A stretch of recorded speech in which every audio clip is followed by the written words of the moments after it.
Há alguns anos atrás,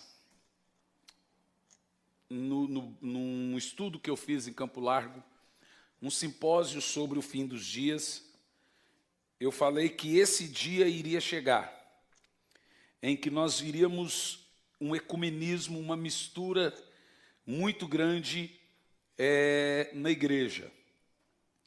Na semana que passou, nós vimos um episódio de um pastor e cantor gospel que levou um sacerdote não evangélico, não cristão, para pregar na igreja dele. Até aí não me espanta de quem veio. No entanto, me espanta quando eu fui ler os comentários e vi que de cada 10 pessoas, 9 concordavam com aquele fato daquela mistura sincrética. Eu quero falar, a princípio, eu vou ter que mexer nesse assunto e hoje eu vou falar sobre o pecado que o diabo não comete. O diabo é o maior pecador de todos, a Bíblia diz que ele peca desde o princípio. Mas há um pecado que ele não comete. E hoje eu vou falar sobre isso. E esse pecado é o pecado do ecumenismo. É muito importante falar sobre o tema para entendermos do que se trata. Há uns 8 anos atrás eu fui convidado para pregar em um evento em Brasília, num ginásio, Nilson Nelson, né? E quem estava organizando o evento era o reverendo Moon. E eu fui convidado para ser o pregador. Tinha cantores gospel, cantores não gospel, seculares. Tinha padres, pastores, budistas, todas as religiões misturadas. E eu seria o pregador da noite. Eu aceitei o convite. Mas quando eu descobri do que se tratava, eu pulei fora. O evento aconteceu. Reuniu 40 mil pessoas. Cada um tinha um copo com água, todos os sacerdotes, os líderes religiosos, e apresentaram aquele copo com água e jogaram dentro do balde, e depois devolveram, e cada um bebeu, dizendo que seria ali uma união de religiões. Bom, graças a Deus que eu não fui. Logo quando eu descobri do que se tratava, eu falei, eu estou fora disso. Então, o ecumenismo é a mistura de crenças. E o mundo está caminhando para isso. E eu quero que você entenda que ecumenismo é a religião do anticristo. O anticristo será o líder maior do sincretismo. É a miscigenação religiosa. E o politicamente correto tem promovido a miscigenação, o sincretismo e o ecumenismo. Por quê? Falar contra isso é intolerância religiosa. Então, é comum hoje você respeitar todas as chamadas religiões. E aí surge ditados como todos os caminhos levam a Deus. Não vou entrar nos pormenores, mas realmente isso é muito importante porque virou uma tendência, até uma tendência entre a comunidade evangélica de modo geral. Um pastor deu uma entrevista para o Otávio Mesquita uns tempo atrás e disse que ele não batizava mais pessoas que vinham de outra religião. Ele cria, esse pastor, que todos os caminhos levam a Deus. Um outro pregador norte-americano deu uma entrevista nesses programas de talk show e ele disse que acredita, pastor hoje da maior igreja norte-americana falou isso, que Deus se revela em cada religião com nomes diferentes. Essa é a doutrina do sincretismo. Que Deus em cada religião tem uma maneira de ter um nome.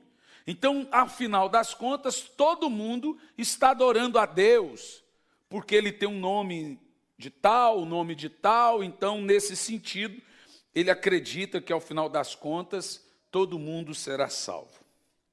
Bom, eu quero ler um texto base com vocês, o maior de todos, para mostrar a gravidade do que é ecumenismo.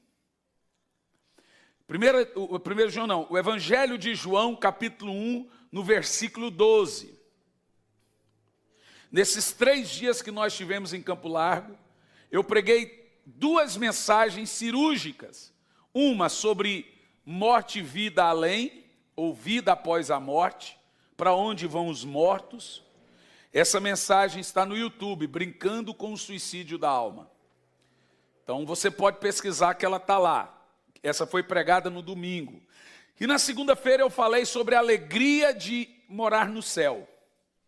Também falando sobre quem vai para o céu, quem não vai para o céu, e realmente foi algo tremendo.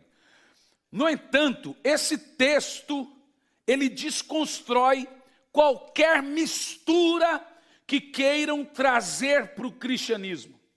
Por exemplo, quando as pessoas pegaram um copo com água e apresentaram, oraram para quem? Porque no ecumenismo sugere que você não pode falar o nome de um Deus. É deuses. E no cristianismo, o fator principal da salvação é crer que Jesus é o único Deus. O único Deus. Veja só.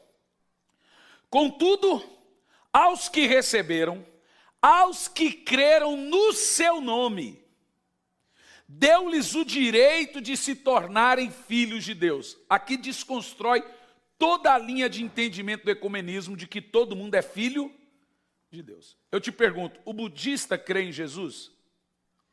O seixonoísta crê em Jesus? O indiano crê em Jesus? O islamismo crê em Jesus? O judeu crê em Jesus? E a Bíblia diz que é quem crer no seu nome. Qual nome? No nome de Jesus, esses passam a ter o direito de se tornarem filhos de Deus. Mas não é só isso, e tem mais. A saber, prossegue, volta lá. A saber, aos que creem no seu nome. Essa parte não está ali, né? A parte B do texto. Mas veja o verso 13, falando de Jesus. Os quais não nasceram da descendência natural, nem pela vontade da carne, nem pela vontade do homem, mas nasceram de Deus. Você percebe que para o homem ser salvo, não pode passar por outra maneira, a não ser pela pessoa de Cristo. Qualquer coisa que tira Jesus é espírito do anticristo.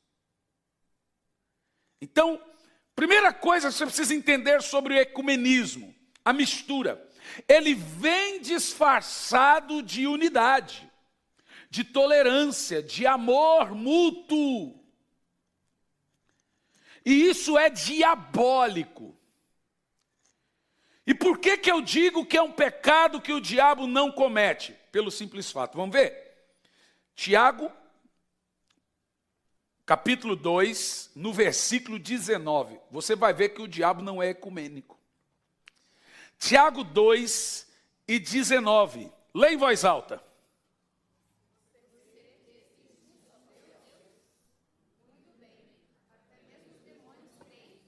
Você viu? Não tem demônio ecumênico. Veja que essa mistura, ecumenismo, é um pecado que o diabo não comete.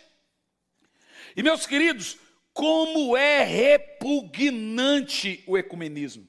O ecumenismo é tão terrível que ele nivela o cristianismo por baixo. De tal forma, para você ter uma ideia, na Índia tem 500 mil deuses. Jesus é igual a um deles. Agora, sabe qual é um deus na Índia? A vaca. No ecumenismo, a vaca é igual a Jesus. Você quer ver um deus na Índia? Cebola. No ecumenismo, Jesus é igual a cebola. Você quer ver um deus na Índia? Rato. No ecumenismo, o deus rato na Índia tem o mesmo valor que Jesus. Numa reunião ecumênica, o cara ora para a vaca e o pastor ou o padre ora para Jesus. É igual.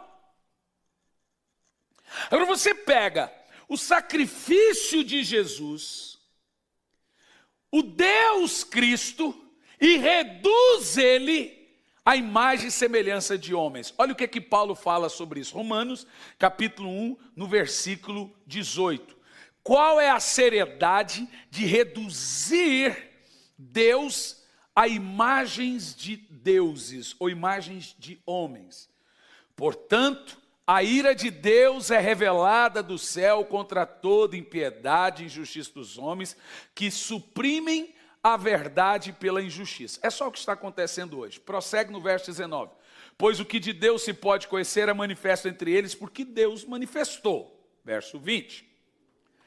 Pois desde a criação do mundo, os atributos invisíveis de Deus, seu eterno poder, sua natureza visível, divina, têm sido vistos claramente, sendo compreendidos por meio das coisas criadas, de forma que os homens são indesculpáveis. Está dizendo o seguinte, o cara fala, como é que eu posso crer em Deus se eu não vejo? Não, as coisas visíveis comprovam a existência de Deus. Agora veja o verso 21. Porque tendo conhecido Deus, não glorificaram como Deus, nem lhe renderam graças, mas seus pensamentos se tornaram fúteis, e seus corações insensatos ficou escuro, obscureceu. Verso 22, dizendo-se sábios, tornaram-se loucos, agora preste atenção, e trocaram a glória do Deus imortal por imagens feitas à semelhança de homem mortal, como pássaros, quadrúpedes e répteis. Aí a ira de Deus vem. O ecumenismo, ele faz muito mal para o cristianismo. Na realidade, o maior inimigo do cristianismo é a mistura de entendimento de crenças. É o liberalismo teológico, relativismo, é tudo relativo. Um cantor, no final do seu culto, cantou uma canção de letra bonita. O acaso vai me proteger, enquanto eu andar distraído. A música do Titãs. Esse mesmo cantor antigamente cantava, Deus cuida de mim, na sombra das suas asas. Um dia era Deus cuida de mim, hoje é o acaso. É uma queda. A Bíblia diz que se demônios expulsarem demônios, a sua casa é dividida. Veja você que o diabo nunca será ecumênico. Eu quero provar para você por que o diabo não é ecumênico. Primeiro, porque o Deus que você serve é o Deus que o diabo serve. Satanás tem um Deus. E agora quando a gente fala isso, as pessoas se assustam, porque a maioria dos crentes imaginam que o diabo é um Deus caído, não um anjo caído. O diabo é um anjo caído, não um Deus caído. E agora eu quero lhe provar na Bíblia que Satanás tem um Deus, faz um culto e adora esse Deus. Por favor, livro de Jó, capítulo 1, no versículo 6. E ele frequenta culto. Ele vai na igreja. E vai na melhor igreja do mundo, no melhor culto do mundo, participa do melhor louvor do mundo. Certo dia os anjos vieram apresentar-se ao Senhor e veio também. Aonde é que esses anjos se apresentam ao Senhor? A palavra apresentar-se é cultuar. Aonde é que eles iam cultuar ao Senhor? No céu. Ok, você fala, não, isso é um texto isolado. Será? Veja agora o capítulo 2 e versículo 1. Uma outra vez, teve mais outra vez outro culto. Num outro dia, os anjos vieram apresentar-se. O Senhor veio também Satanás com ele apresentar-se. Ele não estava ali de bicão, não. Qual é a igreja que o diabo frequenta? Qual é o pastor?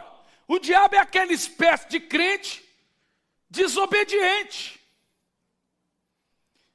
Que canta, que adora, que cultua, que vai lá, mas não é que é pastor, não manda em mim. É esse crente que o diabo é. É o crente capeta. Agora você quer algo mais assustador e assombroso do que isso? Porque veja que ecumenismo é um pecado que o diabo não comete. Você quer ver algo mais assustador? Satanás pegou Jesus, colocou em cima do pináculo e disse: está vendo aqui as glórias desse mundo? Se você prostrado me adorar, te dou tudo isso. Jesus olha para Satanás e disse: somente ao Senhor, teu ou meu? Olha o português experimental. Somente ao Senhor, teu Deus adorarás, e só a Ele prestarás culto. Ora, agora Jesus faz Satanás lembrar de um mandamento: não terás outros deuses diante de mim. Somente ao Senhor teu Deus adorarás, e só a Ele prestarás culto. Citei 2 mandamentos, o primeiro e o segundo, dos 10. Não terás outros deuses diante de mim, somente ao Senhor teu Deus adorarás, e só a Ele prestarás culto. Os 2 primeiros mandamentos. Jesus cita os 2. Será que o diabo obedece os 10 mandamentos? Você acha que não? Ah, é? Vamos ver? Marcos capítulo 5, no versículo 1. Você vai ver que a teologia do diabo é perfeita. Olha Marcos capítulo 5, versículo 1. Jesus atravessou o mar, foram para a região dos Gadarenos, prossegue. Quando Jesus embarcou, um homem cheio de demônio veio dos sepulcros ao seu encontro. O homem tinha 6.000 demônios. Agora Jesus chega em Gadara. Esse homem vivia nos sepulcros e ninguém podia prendê-lo, nem mesmo com correntes, prossegue. Por muitas vezes havia sido acorrentado os pés e mãos, mas ele arrebentara as correntes e quebrara os ferros dos seus pés. Ninguém suficientemente forte poderia dominar. Prossegue. Noite e dia gritando e cortando-se com pedras e nos sepulcros e nas colinas. Prossegue. Quando ele quem viu? O homem ou a legião? O homem estava possesso. Quando o demônio viu Jesus, o que ele fez? Correu. Em algumas versões está, o adorou. Mas essa está, prostrou-se diante dele. Lembra-se que Satanás sabe e Jesus diz, só pode adorar o teu Deus. Agora os demônios se prostram diante de Jesus e olha o que diz.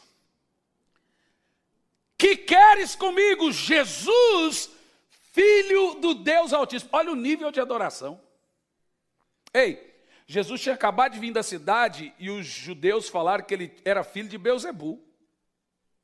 E os demônios falaram assim, não, meu não é filho não, é filho de Deus. A religião dizia que Jesus é filho do diabo. E o diabo já falou, não é meu não, não fiz, é filho de Deus. Quem está chamando Jesus de filho do Altíssimo aí? Esse é um nível de entendimento teológico. A Bíblia diz que o primeiro pilar da salvação é saber que Jesus é filho de Deus. Mas o diabo está salvo?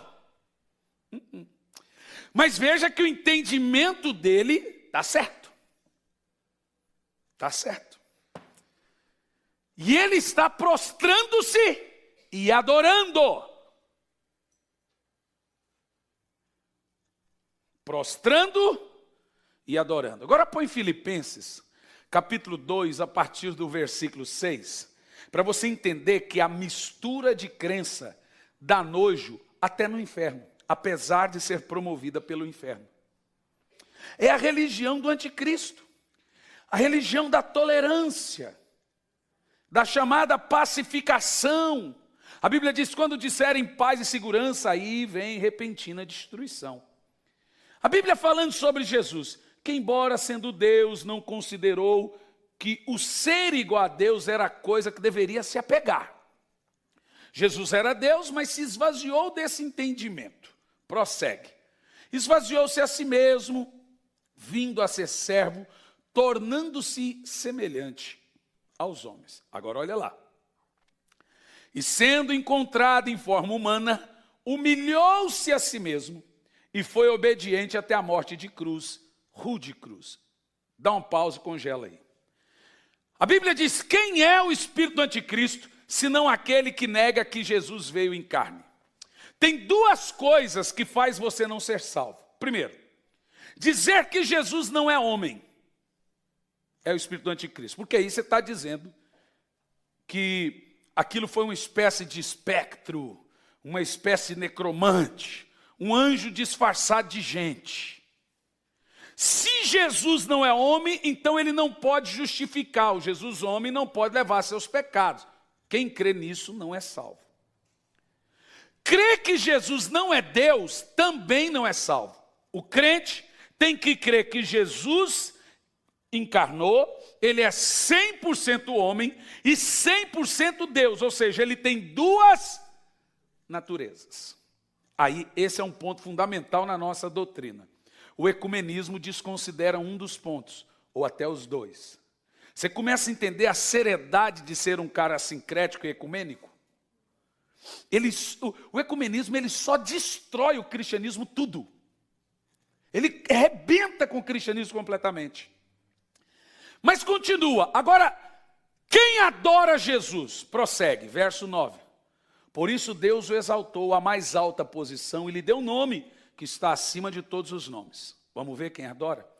Para que ao nome de Jesus se dobre todo o joelho dos que estão no céu, na terra e embaixo, nas partes baixas, em outra tradução, no inferno. E toda língua confesse. Língua onde? No céu, na terra e embaixo da terra, confesse que Jesus Cristo é o Senhor. Ou seja, Satanás não é um Deus caído, ele é um anjo caído. O Deus que você serve é Deus do diabo. O diabo não é inimigo de Deus, ele é inimigo seu. A Bíblia diz que ele é a antiga serpente inimiga do povo de Deus. Deus não tem opositor, Deus não tem inimigo, porque ele não tem outro igual. Ninguém pode se opor a Deus. Satanás não caiu para ser igual a Deus, ele queria o seu trono. Em Isaías 14:12, ele diz, ali tem um trono vazio. Põe lá. E eu vou colocar o meu trono, vou me assentar naquele trono. Agora veja você, aquele trono que Lúcifer queria não era o de Deus, era o da igreja. Como caíste do céu, a estrela da manhã, filho da alvorada, como foste atirado por terra, você que derrubava as nações. Verso 13. Você dizia no teu coração, eu subirei aos céus, ergarei o meu trono acima das estrelas de Deus, e me assentarei no monte da Assembleia. Quem é que tá na Assembleia? É a igreja. No monte da Assembleia, no mais próximo elevado do Monte dos Santos. Você percebeu que ele não queria o monte de Deus, ele queria estar perto do monte de Deus. Leia aí. O que Lúcifer queria é o seu lugar. Porque ele nunca quis tomar o lugar de Deus. Ele quis tomar o seu lugar. No entanto, queridos, ele continua tendo que adorar o único Deus, servir um único Deus. Ele não faz nada sem Deus permitir.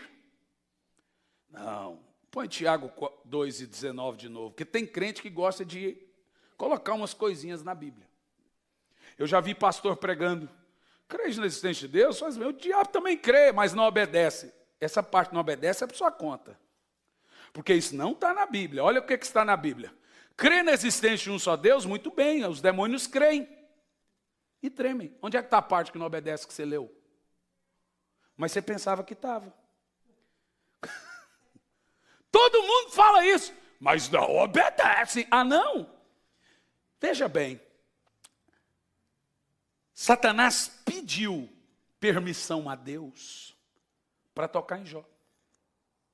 E enquanto Deus não permitiu, ele não tocou. Imagine você que o diabo é um crente rebelde do céu. É um discípulo desobediente. É um crente caroço.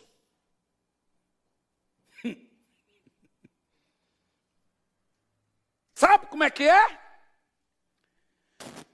Agora Jesus fala, Pedro, Satanás me impediu permissão para se andar com você. Como é que Jesus disse? Satanás me impediu permissão para se andar com você. E eu não concedi. Mas com Jó concedeu, com Pedro não. Pedro não tinha a fé de Jó. Essa é a explicação. Você entendeu o que eu estou falando? Você sabe que um dia eu fui pregar na igreja, no meio da mensagem o irmão levantou e falou, você é um pastor satanista. Eu falei, querido, deixa eu molhar o bico primeiro, deixa eu concluir a mensagem, você toma a sua conclusão, você acha que eu estou defendendo o diabo? Rapaz, eu quero mostrar para você que tu pensa que tu é um bom crente porque tu canta. O diabo canta, adora. Não, eu vou na igreja, o diabo vai, na melhor igreja, no melhor pastor, no melhor culto. E ainda assim ele é o diabo. Não, mas eu sou obediente. Ele também, na realidade, você é mais desobediente do que o diabo, você sabia? Você sabia? Quantos crentes pedem permissão a Deus para tudo que vão fazer? E a Bíblia diz que o diabo não faz nada sem Deus permitir. E você? Tudo que você faz, você pede permissão para Deus? Ah, então o diabo é salvo? Isso nos ensina uma coisa, que você pode estar com Deus em doutrina e com o diabo em conduta. Você pode ter uma teologia perfeita e uma conduta diabólica. Sabe o que isso nos ensina? Vamos ver a teologia do diabo. Porque se salvação é só teologia, o diabo está salvo. Qual que é a teologia do diabo? Primeiro, para ser salvo você tem que ter uns pilares cristãos. Crê que Jesus é Deus, o diabo crê. Crê no céu, o diabo crê. Crê na existência do inferno, o diabo crê que só existe um só Deus, o diabo está salvo? Não está. Mas agora acabou os argumentos, eu amo o Senhor. Esse texto aqui fala que o diabo tem uma fé racional, uma fé emocional e uma fé intuitiva. Olha o texto que diz, a fé emocional, tremem. A Bíblia diz que ele chega a tremer de temor. Tem crente que não tem temor para mais nada. Olha, me desculpa a minha seriedade que eu vou falar, eu sei que eu vou ser criticado por isso, não tem problema. Mas a Bíblia diz que nos últimos dias viriam escarnecedores, zombando das coisas de Deus. Mas agora eu não esperava que esses zombadores fossem os próprios cristãos. Porque só o que existe hoje são chamados stand-ups, fazendo comédia e brincadeirinhas com as coisas sagradas. São zombadores que a Bíblia diz que viria. Ora, não há mais temor de Deus no coração das pessoas. Não há mais temor no culto, não há mais temor nisso, não há mais temor da ceia, não há mais temor em nada, acabou o temor. Mas a Bíblia diz que eles ainda têm temor. O que é o temor? É saber que Deus está vendo tudo. É ter aquele... Deus sabe, Deus está vendo. É temor da majestade de Deus. E a Bíblia Sagrada diz que as pessoas não respeitam mais isso. Você percebe o que eu estou falando? Quem está entendendo? Um outro fundamento. A Bíblia diz que o diabo crê em quantos deuses? Agora veja, você só pode crer em algo que é produzido em você. A Bíblia, em primeiro lugar, diz que o diabo tem fé. Ele crê. No que o diabo crê? Bom, ele crê na existência do inferno. Ele crê num trono branco. Volta a Marcos 5, a partir do versículo 5. Porque ele vira para Jesus, viestes nos julgar antes do tempo. Ele está falando do julgamento final. Tem crente que não teme mais o julgamento final. E os demônios temem, eles sabem desse julgamento. Pode prosseguir. Viestes nos julgar antes do tempo. Pode prosseguir, verso 6. Prostrou-se diante dele, pode ir. Viestes nos... Rogo-te, Deus, que Jesus não me atormente. Pode prosseguir. Pois Jesus diz, sai desse homem, espírito imundo. Agora, veja bem. Ele disse: somos legião porque somos muitos. Agora, olha o que ele disse: não nos mande, prossegue, não nos mande sair dessa região. Em algumas versões não nos lance no abismo. Aonde que é o abismo? Traduzindo, nas terras baixas, inferno.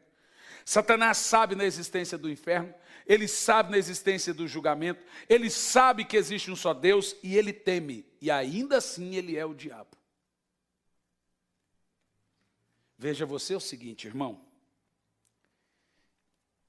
que tem muita gente aí realmente pensando, imaginando, que a salvação se consiste em ir na igreja, em cantar, em abrir a Bíblia. Eu não posso citar para você também, nem preciso morrer, que o diabo é um exímio conhecedor das Escrituras, que Satanás citou os mandamentos para Jesus e ficou um debate de 10 mandamentos, Jesus para o diabo e o diabo para Jesus. Mas nos 10 mandamentos está assim. Pois é, mas você se esqueceu que está assim. Essas coisas nós devemos entender. Para você entender que Satanás é um anjo caído e não um Deus caído. Ele não é ecumênico, ele não é idólatra e ele não é ateu. Ele crê num único Deus. Ele só prostra ao verdadeiro Deus, então ele não é ecumênico. E ele crê em Deus, ele não é ateu. Que coisa terrível. Agora eu quero concluir aqui. Por que ecumenismo é perigoso para o cristianismo?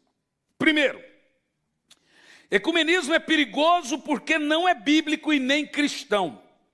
Eu queria ver o apóstolo Paulo de mãos dadas com o profeta de Baal. Toda vez que quiseram unir, não prestou. Sempre quando teve profeta de Deus e profeta que não era de Deus, teve morte. E eu nem te digo quem que morreu.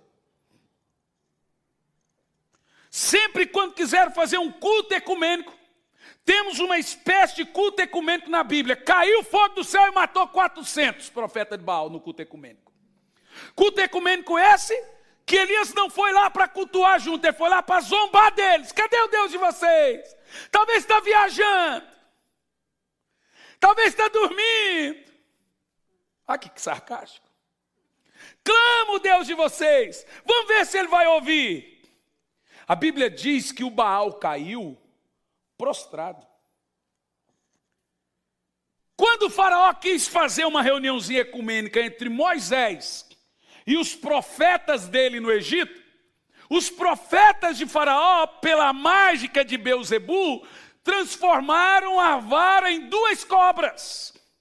Porque o diabo faz sinais. Moisés falou: vocês querem ecumenismo? O único ecumenismo que eu conheço é ver qual Deus responde primeiro. O ecumenismo que eles queriam fazer na Bíblia, os profetas diziam: clame o Deus de vocês e eu vou clamar o meu. Vamos ver, quem responder por fogo, com fogo é Deus. Sabe como é que termina aquele cultinho ecumênico que o faraó queria? A cobra de Moisés comendo as 2 cobras dos profetas de faraó. É assim que termina o cultinho ecumênico de faraó.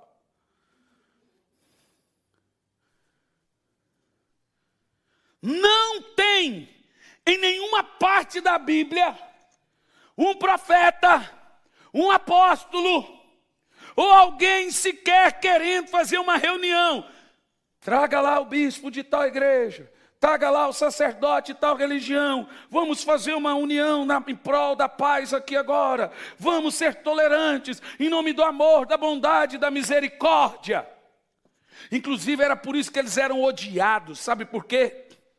Porque eles eram tidos como sectaristas, intolerantes, separatistas. Pois bem, que seja. Você não pode ter vergonha de ser taxado de sectarista, de separatista. Nós devemos entender que o pilar cristão no cristianismo é que Jesus é o único Salvador.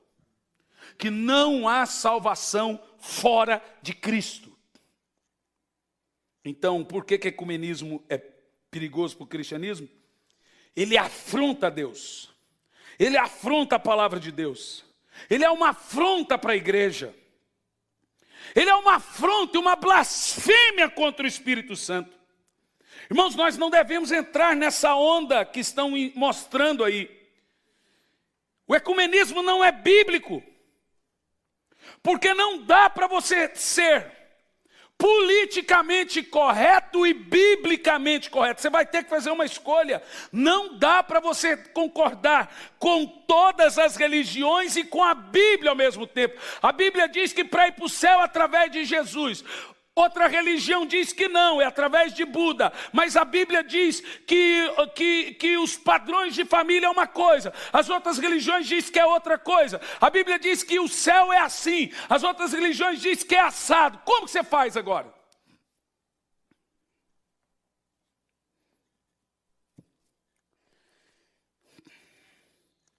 Em terceiro, o ecumenismo não pode ser levado em consideração. Deve ser até combatido. Pois ele é promotor do anticristo.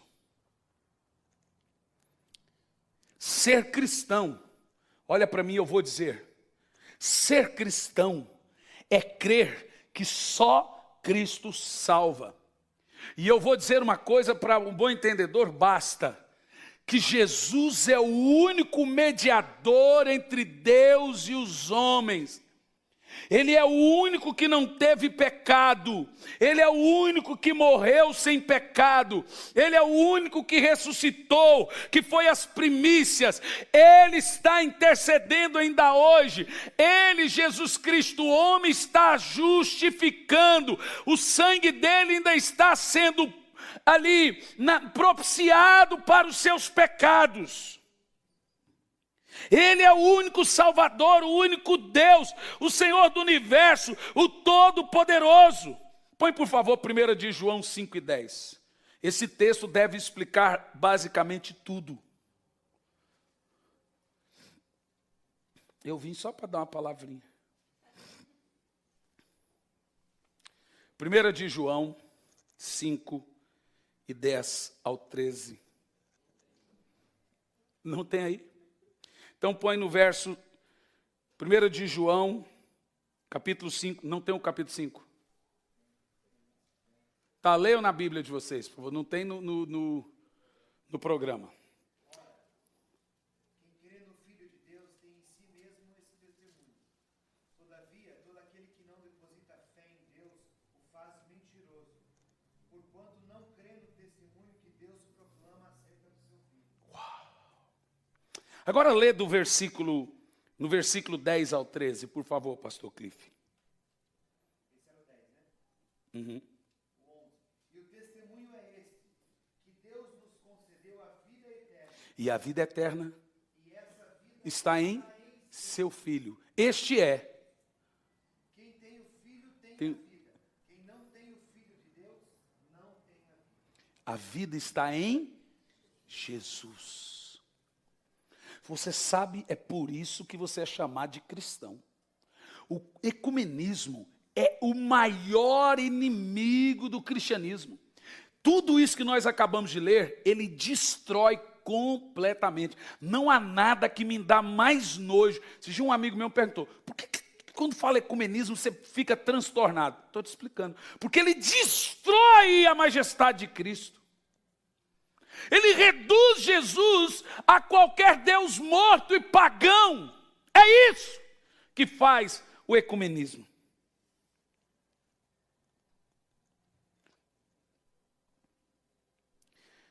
Como pode um suposto pregador do Evangelho, que um dia foi batizado nas águas, que um dia supostamente entregou sua vida a Jesus, que foi levantado para promover o Evangelho da graça, que é só em Cristo, agora começar a dizer, não, Jesus é tão importante como o outro aqui, Jesus é igual, que nojo!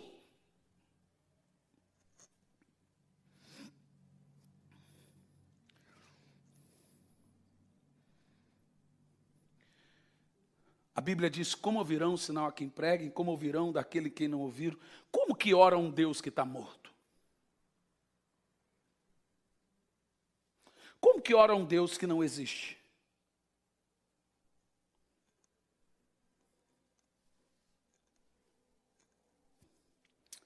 Em quarto lugar, o ecumenismo é uma afronta a Deus, porque prega o ajuntamento igual de todas as pessoas diante de Deus, indistintas de suas crenças e práticas. Ou seja, vai entrar no céu qualquer um do seu jeito, da sua maneira, independente do que ele faz, do que ele é. É isso que é o ecumenismo. Ou seja, o cara é homossexual, ele entra no céu. O cara mata, o cara é pedófilo, o cara, ele tem direito de entrar no céu. Isso que diz o ecumenismo. Já que todos nós bem sabemos que dentro do chamado cristianismo, e o que é mais assustador, é as vertentes cristãs. Tem gente aí com nome de igreja, placa de igreja, jeito de igreja, mas não é mais igreja. Jesus fala sobre eles e diz, tem aparência de quem está vivo, mas está morto. E você sabe como seremos taxados por falar isso? Religioso. Porque agora, quando você fala algo que vai contra, religioso, religiosão. Religioso.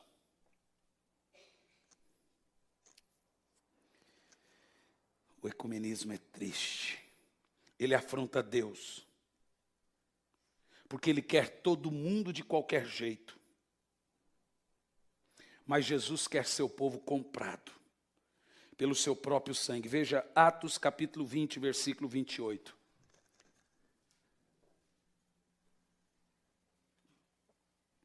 Atos 20, versículo 28. Cuidem de vocês mesmos e de todo o rebanho, sobre qual o Espírito Santo colocou como bispos, para pastorear a igreja de Deus, que ele comprou com seu próprio sangue. Você viu? Jesus não quer todo mundo. Você quer ver mais uma coisa complicada para o ecumenismo? Jesus quer quem foi comprado pelo sangue dele. Agora veja Mateus capítulo 7, a partir do versículo 13. A outra crise do ecumenismo é crer que todo mundo vai ser salvo. Mas vamos ver isso. Volta um pouco no versículo 11. Se vocês, apesar de serem maus, sabem dar coisas boas aos seus filhos, quanto mais o Pai de vocês que está nos céus dará coisas boas aos que lhe pedirem. Prossegue. Assim em tudo faça os outros que vocês querem que lhe façam, pois esta é a lei e os profetas. Agora olha o 13. Entrem pela porta estreita, porque larga é a porta e amplo o caminho que leva à perdição, e são muitos os que entram por ela. Vamos ver se todo mundo é salvo. Os discípulos perguntaram, Senhor, todo mundo vai ser salvo? Jesus está respondendo. A porta larga, muitos. Todo mundo entra por ela. Agora, e a estreita? Prossegue. Como é estreita a porta e apertado o caminho que leva à vida, e poucos são salvos. Poucos entram por ela. Você sabe que esse texto aqui é uma afronta para quem gosta de números. Porque, apesar que a gente tem que injetar fé para ganhar almas, Jesus diz que são poucos. Ele não diz que são muitos. Veja como que Deus está preocupado com os números. São poucos. Então, esse ecumenismo aí, irmãos, essa mistura que, meu Deus, realmente entrou como um câncer na igreja. Desde aqui aos Estados Unidos, hoje no Facebook eu vou postar um videozinho. Na página, porque na página todos têm acesso. Na rede social, só os amigos. Mas na página todo mundo tem acesso. Vou postar para você ver que coisa assustadora. Nos Estados Unidos fez um evento no mês de outubro passado, se chamava A Reunião.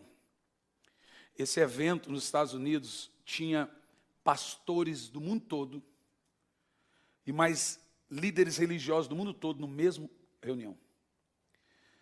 Nos Estados Unidos, um líder muito conhecido promoveu uma reunião com 5.000 pastores. E ele pegou o tratado da Reforma Protestante e rasgou assim. Esse eu posso falar o nome, Kenneth Copeland. E ele disse, não há mais protesto. Ele disse, somos todos iguais. Eu vou postar esses vídeos.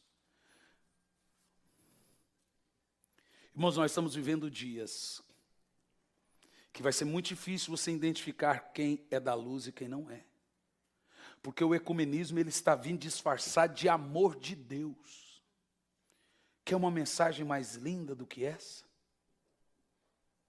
Então quem me ouvir aqui vai me taxar por um pregador sem amor, intolerante, atacando a religião dos outros. Pois bem, eu não estou atacando nenhuma religião.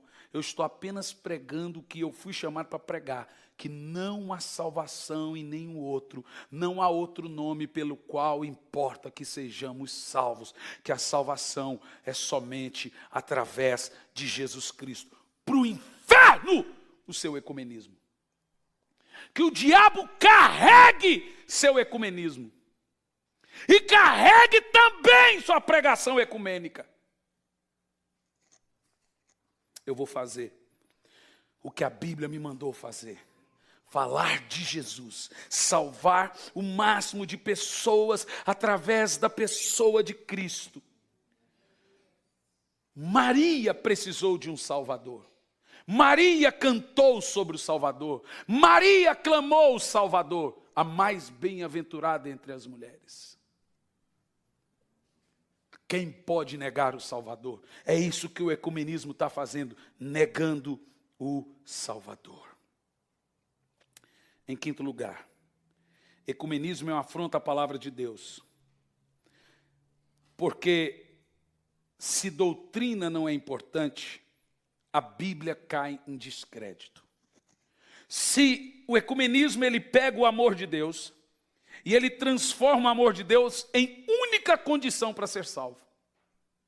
Em única doutrina que importa. É uma desgraça, gente. Não caiam nesse laço. Porque nem o diabo cai nesse engodo, apesar de promovê-lo.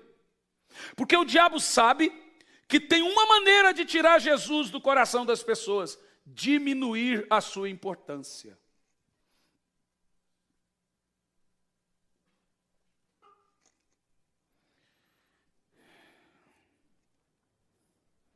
Ecumenismo é afronta ao Senhor Jesus, porque Jesus perde a sua posição de cabeça da igreja, de chefe, de governante.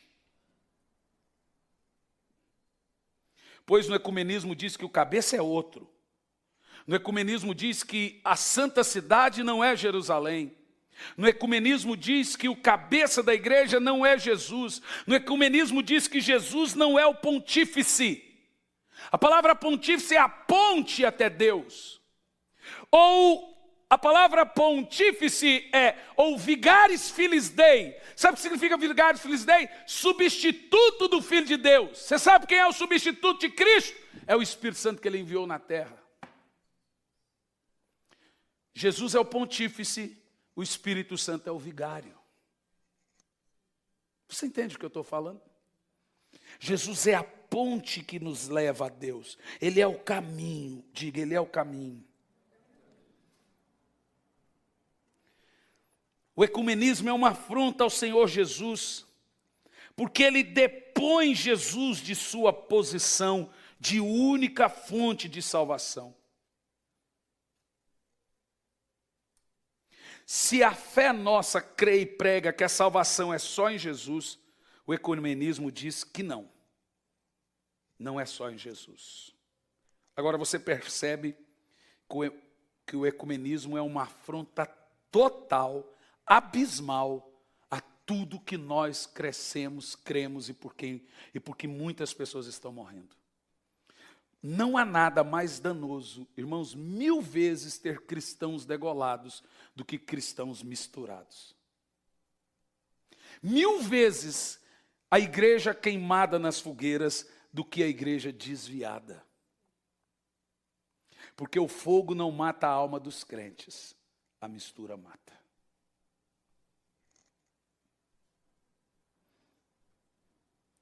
O ecumenismo é uma afronta ao Espírito Santo.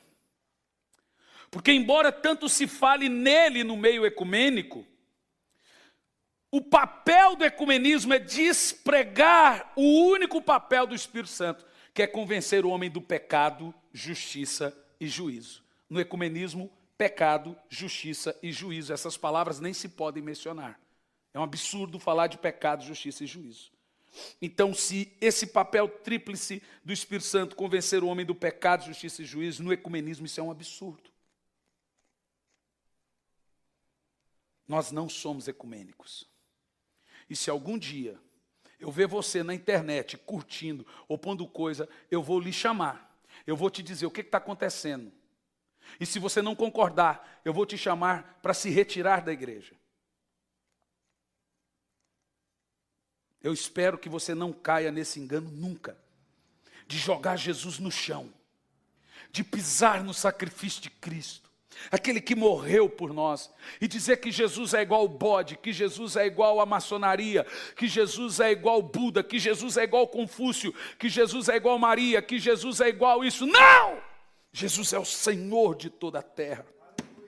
Ele é o Criador dos céus, dele, por ele são todas as coisas, nele, porque dele, para ele, nele habita corporalmente toda a plenitude da divindade. Jesus Cristo é o Senhor, e nós gritamos em alto e bom som, não a mistura. Não a mistura. Você pode dizer, não sou ecumênico. Você pode dizer, eu vou parar aqui. Quando é que nós devemos ter unidade? Com quem crê que Jesus é como eu disse. Quando não se deve ter unidade? Quando Jesus é desmerecido. Quando a sã doutrina é pisada. Paulo diz, com esses nem com mais. Sabe o que Paulo fala para piorar? Quer mais intolerância? Nem saudeis. Oh, tudo bem. Paulo diz, nem saudeis.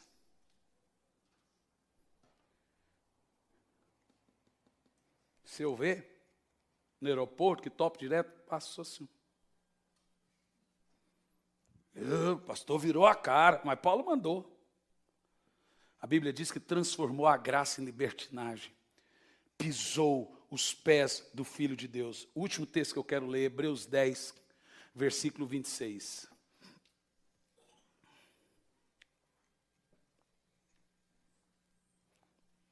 Nós vamos ler o 26, 27 e em diante. Agora, irmãos, preste atenção nesse texto. É um dos textos mais duros de toda a Bíblia. Eu peço oração para os irmãos, porque eu estou orando com o pastor Luciano, eu estou esperando a autorização dele para eu escrever esse livro. E o pastor Luciano falou assim, vamos orar um pouco. E eu quero escrever sobre isso, a necessidade, o pecado que o diabo não comete. Como o meu pastor é muito pacifista, ele gosta de ouvir a Deus, vamos orar. Ele me autorizou a escrever um outro livro aí, depois de uns 2 anos.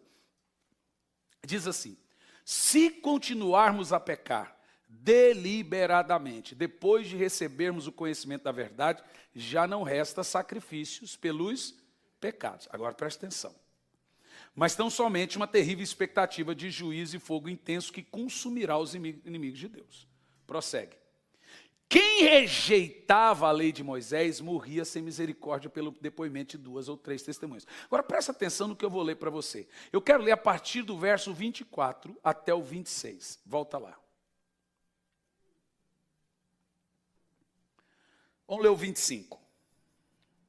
Não deixemos de nos reunir como igreja, segundo o costume de alguns, mas encorajemo-nos uns aos outros, ainda mais quando vocês veem que se aproxima o dia de Deus. Agora veja que o escritor diz que a pessoa começa a viver em pecado quando ela vai deixando de congregar. Olha como uma coisa está ligada à outra. Aí ele vai dizer assim, no versículo 26, o contexto. Veja que a pessoa deixa de congregar, ela vai passar a achar que tudo é bacana.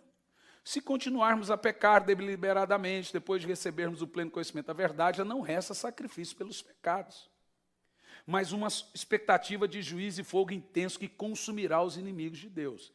Vamos ler, continuar. Quem rejeitava a lei de Moisés morria sem misericórdia pelo depoimento de 2 ou 3 testemunhas. Agora preste atenção, prossegue. Quão mais severo, escuta, quem vivia na lei era condenado à pedrada. Aí agora o escritor vai dizer, mais severo ainda é viver na graça. Olha o que está disso. Quão mais severo o castigo, julgam vocês, merece aquele que pisou aos pés o Filho de Deus, que profanou o sangue da aliança, pelo qual ele foi santificado e insultou o Espírito da graça. Continua. Pois conhecemos aquele que disse, a mim pertence a vingança, e eu retribuirei outra vez. O Senhor julgará seu povo. A lei era severa? O escritor disse, você não sabe o que é a graça.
Voice faint and slow, disconnected hearts we own, futures carved in pixel groans. Feels so wrong but feels so right, in the haze of darkest nights, journeys through the endless bleed, in this life and we are free.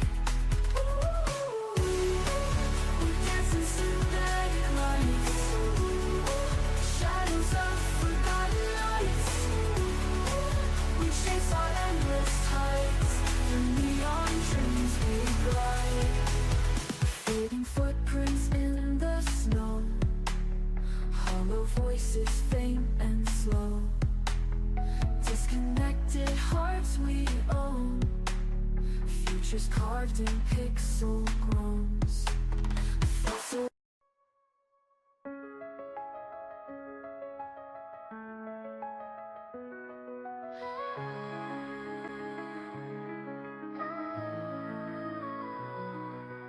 Lights flicker, ghostly glow, rain slaps pavement, echoes in the alleys, mystery haunts dreams, voices whisper secrets, wind carries scars, hollow hearts beating in the cold dark streets.